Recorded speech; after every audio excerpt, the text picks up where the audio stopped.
हाय, आज आहे वर्कआउटचा day 2. Normal joint rotation आणि स्ट्रेचिंग करून घेतली. पुशअप्सचे 3 सेट मारतोय 20-20 रेपिटेशन. तुम्ही पण 20 रेपिटेशन घ्या, नसतील तर कमी घेतले तरी चालेल. आज मी चेस्टसाठी ही चेस्ट प्रेस मशीन यूज करतो आहे. थोडंसं वेट वाढवतो आहे याच्यामध्ये. तुम्ही पण एकदमच बिगिनर असाल तर वेट जर का बॅलन्स होत नसेल, मशीनवरतीच जर का तुम्ही 2-3 दिवस वर्कआउट केला ना तर थोडीशी स्ट्रेंथ वाढेल. मग त्याच्यानंतर तुम्ही डंबल यूज करा.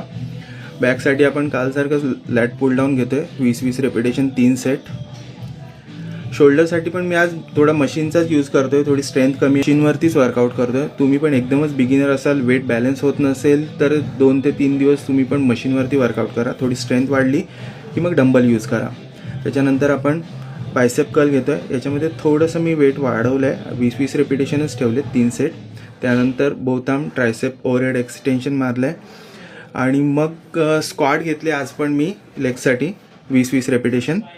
आज मी कार्डिओ इन्क्लूड केलं आहे. 10 मिनिट्स मी कार्डिओ करतो आहे कारण का बऱ्याच दिवसांनी वर्कआउट चालू केलं आहे. त्यामुळे हार्टची स्ट्रेंथ अजिबात नाही आहे. वर्कआउट करताना खूप दम लागतो आहे. तर तुम्ही पण वर्कआउटनंतर 10 मिनिटं कार्डिओ करा. आणि एकदमच तुम्ही बिगिनर असाल तर तुम्ही 1 दिवस वर्कआउट करा आणि 1 दिवस पूर्ण कार्डिओ लागा. त्याच्याने तुमची हार्टची स्ट्रेंथ वाढेल. डे 2 साठी आज एवढंच. भेटूया आपण उद्या.